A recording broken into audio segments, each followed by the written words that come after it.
internal operations that are necessary for external success in fundraising. Hi, I'm Bill Stanczykiewicz. This is the first day from the fundraising school, and I'm joined today by Allison Willner. Allison is a senior vice president with CCS Fundraising, one of the nation's leading fundraising and nonprofit management consulting firms. And Allison, thanks so much for being with us on the Fundraising Schools podcast. Great to be with you today.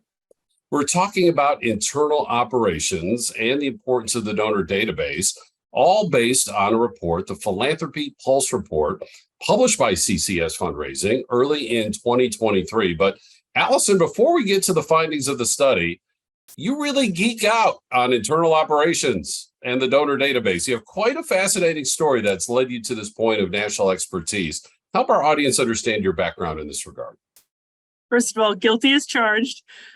So I developed a love for database operations starting at the very beginning of my nonprofit career in the Make-A-Wish Foundation of Metro New York and Western New York, where I started as a frontline fundraiser, but quickly became enamored with the mechanics of how fundraising works and moved into a strategy and operations role.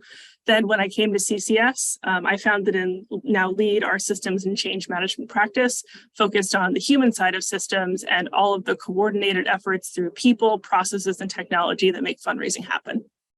And the Philanthropy Pulse report really backed up your own personal expertise and professional passion around this important aspect of fundraising. There are so many good findings, and we really encourage our audience to really obtain this free report from CCS Fundraising called Philanthropy Pulse, came out in early 2023. Allison, what were some of those broader findings that then led to the importance of internal operations? So first and foremost, we heard loud and clear that regardless of organization size or budget, fundraising revenue grew across the board in 2021, with more than 6 of 10 organizations reporting increasing in their new donors, but only 36% of respondents retaining the majority of their new donors from the previous fiscal year. And so this speaks to the fact that while there are those new supporters coming in, there's maybe a challenge in ensuring that they give year over year. And so digging further into that data, we saw that organizations that invested in staff as well as optimized their donor database for relationship building were able to show increased donor retention and also increased giving over time. And one of the things I loved about this report, and again, when we look at research, when we look at data, since we're in the social sciences, there's never just one study that proves everything. You look at the synthesis across many different reports, and you look at Giving USA, you look at the data from the Fundraising Effectiveness Project, you look at this report, a lot of consistency in the data in terms of the dollars given and relationships with donors and donor retention. But also with this study in particular, this finding really jumped out about the importance of internal operations and the importance of the donor database. Allison, can you unpack that a little bit more for us, please? Absolutely. And so while we saw in the data findings that were very reflective of what we're hearing day to day on the ground and working with our clients, unpacking that to say any organizations that are unsatisfied with their donor database, those that kind of raise the flag on the survey, we found that the root cause of that was inconsistent, inaccurate, or incomplete data. And so 2/3 of those who were unsatisfied flagged those as the cause. And so this speaks to maybe less of a technology issue, but more of this nonprofit data gap, where there is this widening range between the promise of technology and then how we're really using it to build relationships and raise money. We also found, this is kind of fascinating, that those who were more satisfied with their donor database were investing in things like training or even in third-party support through consultants to help make sure that the way that they were using their database was reflective of the fundraising experience. And so there is a lot beyond the technology itself that determines how effectively you're able to leverage it for philanthropic purposes. There's a saying that information is the currency of a free society, that information is the currency of free association. You could say information is the currency of fundraising. We need that good, accurate information gathered by people, stored in proper technology, donor databases. Allison, why is there this gap? Is there a lack of knowledge and understanding of the importance of the information and data? Or are fundraisers and nonprofits aware of the importance, but for any reason unable to invest? So given that operations have historically not been a priority for investment, with the need to show programmatic growth and the impact of that work, it's not surprising that we see some challenges in data being able to be leveraged to the degree that a for-profit company like your Amazon or your Netflix are able to do so. But we are seeing that a lot of the organizations who are even investing in top-of-the-line technology or best-in-breed software, there's a challenge just through organic growth of making sure that all your systems are talking to each other, that everyone knows how these systems are intended to reflect their work and make their jobs easier, and really be less of just tools, but also factors of enablement that allow you to do more and better things through a relationship-driven standpoint. So the main driver of this nonprofit data gap is the fact that there are organizations that are investing in technology and even the top of the line technology, but maybe don't have that clear plan for how technology can really be used to enable better relationship building, because at the end of the day, this is a relationship business. And so when we look at the 56% of respondents who are satisfied with their database, it's because there are clear protocols for data management. They've made greater investments in training, systems, or external support. So it's all of that operational connective tissue around the tools themselves that determine how effectively they can be true partners to our frontline fundraisers in finding the right people and connecting them with the right opportunities. And so if I'm understanding you correctly, nonprofits need a plan for this. You don't just buy the donor database and have it run on its own. And I know, by the way, as an aside, CCS is giving us good information about how AI is being used in fundraising, including with our donor database. But it sounds like the humans still need to have a plan as well. Is that correct? Absolutely. We're still pretty important to the process, as much as media today may make it seem like we're not. Because at the end of the day, if we think about it, it's about access, trust, and consistency. Where can I get what I need from my database when I need it? Can I trust the information that I have is accurate without needing a lot of further validation? Are the shared fields in your database used similarly by every department? Being able to answer those questions and really pinpointing what it is we need from a tool versus letting that kind of be dictated for us based on how it's supposed to be used kind of shifts the balance to be more about the relationship and how we can leverage everything around us to make that stronger. Yeah, Allison, I want to ask you to combine your own professional experience as a fundraiser, your work advising nonprofit organizations, informed and supported by this Philanthropy Pulse report. How important is the person in the seat with the donor database compared with those folks doing the fundraising out on the front lines? Because the folks out on the front lines, so important, so essential, meeting with the donors, meeting with the foundations and corporations, understanding planned giving and understanding how to write the fundraising letter, all those very important skills. How would you describe the importance of the person or people in that seat, gathering, inputting, analyzing, and helping the frontline fundraisers understand that donor information? It's tremendously important. And also, just to speak to the relationship between the frontline teams and the back office, it's never been more essential that that be a true thought partnership, where the folks who are behind the scenes helping to make sure the database is configured in the right way, that all the information that is gleaned through the frontline conversations are correctly represented and accessible to those frontline fundraisers. That can only be achieved through ongoing, consistent partnership and dialogue with the team out there in the field.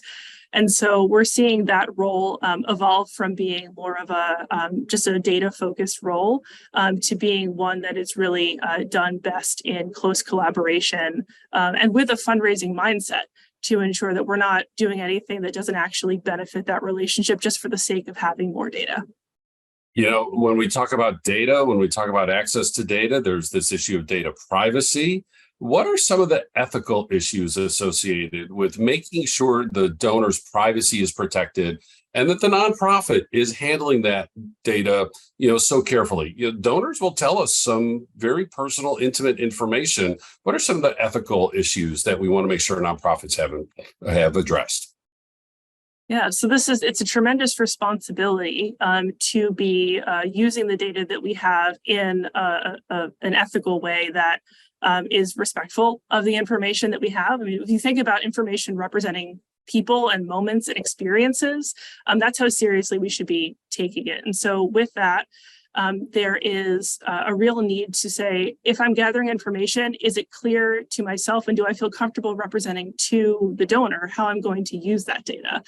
And if we don't have that process really thoughtfully mapped out and blocked off, then maybe we shouldn't be asking for that information at all, especially when we think about the greater sometimes demand or requesting of biographical or personal information, or in the grateful patient healthcare space, maybe even PHI or PII.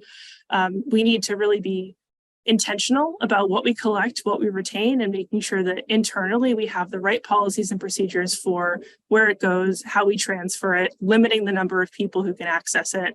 And this could be a whole hour-long conversation on its own, but it's definitely something to be equally intentional about, given that the more data that we can easily access, just because we can, doesn't mean we should. Yeah, a lot of good protections that need to be put in place as part of that planning. As Allison has emphasized, it's not just the tool itself. We need to plan on how we're going to use that tool and use that information internally and externally to inform our frontline fundraisers. So, Allison, there are people that are listening to this podcast and they're saying, yes, I get it. I understand. How do I get started? How do I, if I'm the chief development officer, how do I lead up to my CEO? If I'm my fundraiser or CEO, how do I lead up to my board to start making investments in this internal infrastructure in terms of people, in terms of donor databases, other technology, other procedures? If the board has this kind of urgency, or the CEO says we need to hit this year's annual fund, knowing that the investments we may make on the internal side might take a little while, maybe 12 to 24 months, to really establish some strong ROI. So what advice do you have for nonprofit organizations to either get started or to build upon the internal infrastructure that they have? So I would advise starting by asking yourself, what stories do I want to be able to tell with data that I can't tell today? What questions do I want to be able to confidently answer to know where to further invest, what to keep doing, what to stop doing, and how to build stronger relationships? You then use that to back into the data points you need your team to manage and determine what you need to be entering and updating when and who needs to be doing it in order for you to confidently tell those stories to the board, to your supporters, to those who are benefiting from your mission. And that will allow you to really narrow down your focus and determine what kind of investments you need to be making up front in order to have a culture of data where everyone is really continuing to contribute to this broad, transparent perspective. That will allow you to build a set of foundational reports and dashboards that can begin to answer those questions, so you can begin to have a conversation that is data informed and overall begin to then steer into a reality where data is part of your everyday. Allison, I just agree with you 1,000%. In my own fundraising career, nonprofit leadership career, I led a nonprofit for 17 years. We started with 0 fundraisers. 17 years later, we had 5 on our fundraising team. And each time I went to the board and I said, here's the success we're having, and here's all the work we're not getting to. Here are all the donors we're not able to talk to. And by the way, I used to remember everything about all the donors, but we're a lot bigger now. So, we need to write this down in a very formalized way in a donor database that is highly accessible, and then eventually hire somebody to do nothing but run that donor database. And then we had a plan. If we make this investment, we think over this amount of time, we not only will break even, but that investment will pay for itself. And fortunately, we were able to do that. So really pointing out, not just to have it because Bill and Allison said so, because the fundraising school and CCS fundraising said so, but to really demonstrate the gains that you can make by having those people in place, thinking about that, having that plan, those procedures, and of course, the right technology tools to help you accomplish that work. And again, this report gives you the data that shows nonprofits that do that. And Allison, it's not too broad of a point to say nonprofits that do that tend to do better in fundraising, right? Absolutely. And I think also with the increasing sophistication of data and analytics in the for-profit space, the donor experience is changing and those expectations are rising. And so to be able to meet donors where they are, have these facts and figures accessible and at your fingertips is a main way of building trust in today's society. And so it's never been more important to be able to leverage your donor database for that relationship building, and investing in doing just that has some of the highest returns that you can think of. Well, Allison Willner is a senior vice president at CCS Fundraising, and I know my audience joins me, Allison, in being grateful that your skill in frontline fundraising translated to also a passion for the internal needs. The operational needs for effective fundraising, which is why you're a senior leader at CCS Fundraising, which has published this report, Philanthropy Pulse. Just go to CCS Fundraising's website. You can obtain it for free. A lot of good data in this and the other reports that they put out. And similar with the research, of course, from the Indiana University Lilly Family School of Philanthropy, which is the home of the fundraising school.